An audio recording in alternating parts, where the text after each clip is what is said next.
while we were talking. Let's talk about crushing debt. Okay. Let's talk, because a lot, right? That's probably one of the greatest crises currently facing, Americans in general, but millennials, student debt. Oh, yeah. And that's something that you are actually certified, right? And yes. You're I'm a certified student loan counselor. Let's talk about this, right?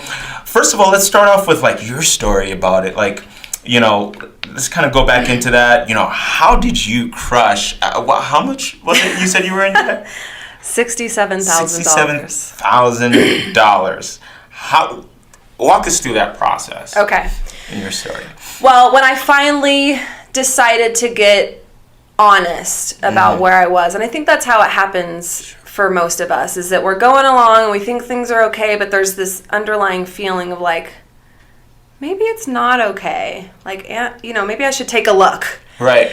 So for me, and even though I have a degree in business and have worked in finance and I'm comfortable with spreadsheets, I had never at that point, I was in my 20s, put a pen to paper or created a spreadsheet to say, on this credit card, this is the balance. On this credit card, and mine was all credit cards. Wow. So I didn't have any student loan debt when I graduated from college. I got into debt after college. I got into debt because of medical bills, but also because I was buying real estate and, I'll just put this bathroom remodel on a card and it'll be fine. And, and also at the time I was married.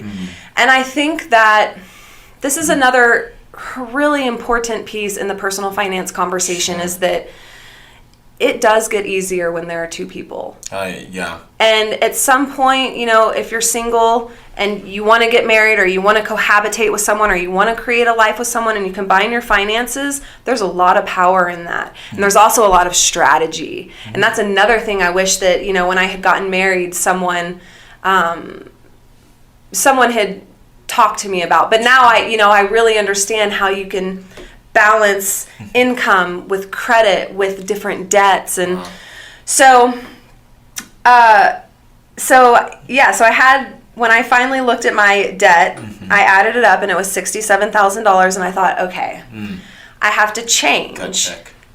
Yeah. So if you want to change something, then you have to change. Yeah. So I'm like, okay, what can I do? Because what I'm doing right now is digging this hole deeper. Sure. What's the shift? Is it increase my income, decrease my expenses, or do both at the same time? Because those are the three ways that you can increase your impact factor. It doesn't have to be eat beans and rice every day. Say that one more time just for the audience so they can, because that's powerful stuff right there. Yeah. Yeah. Say that one more time and how they can increase their impact factor. Yeah, so the three ways to increase your impact factor are to increase your income, decrease your expenses, or do both at the same time. Man, okay, powerful stuff. So, me, impact is a big deal for me, right. so I'm I'm going to do both at the same time.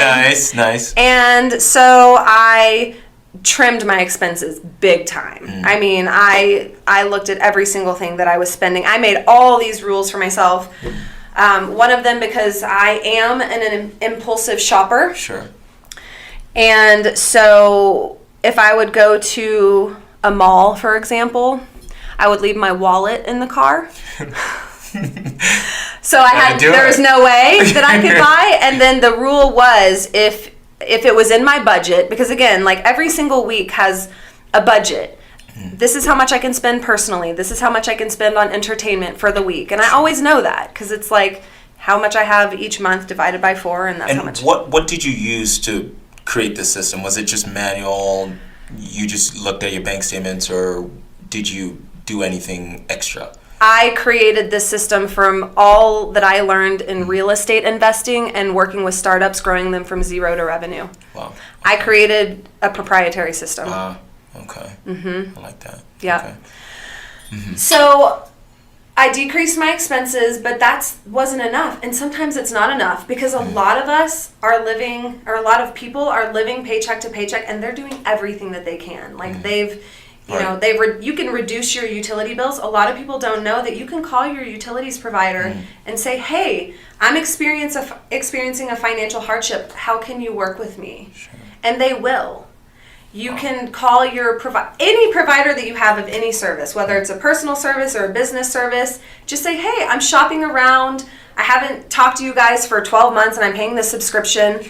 Right. 3 new companies have entered the market. Their prices are, a little bit lower and they're offering this. Is there anything that you can do? And so it's just about asking, create the awareness, look at it, and then find ways to reduce. And, reduce your lifestyle if you can to a place that you're comfortable and you can stay on this plan.